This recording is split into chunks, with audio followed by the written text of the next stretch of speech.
The man's hands were coated with a lotion. The officer took out a clock. 7 minutes. After setting the countdown, they opened a hole in the side of the train car. They clamped iron rings onto the man's hands, then pushed his hands through the hole. Upon contact, the man immediately screamed in pain. Outside the train, the temperature drops to -100 degrees Celsius. After a few seconds, the pain gave way to numbness. The man's hands became increasingly rigid from the cold. When the wealthy man pulled his hands back in, they had turned into solid ice blocks. Subsequently, they took out a large hammer. The man's screams echoed throughout the entire train.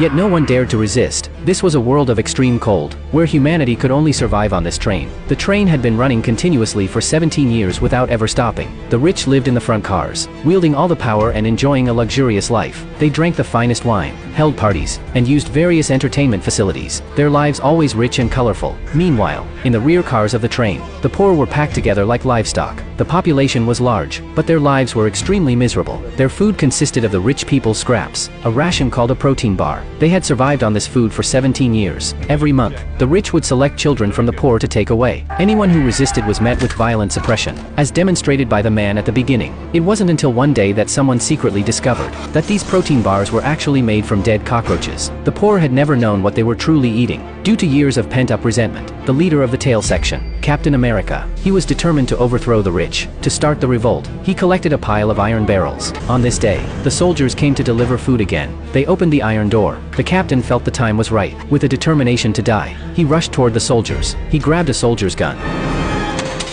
He had guessed correctly. The soldier's gun was empty. Instantly, the entire lower-class population rioted. They pushed the iron barrels forward to jam the iron door. This was the first step of their resistance.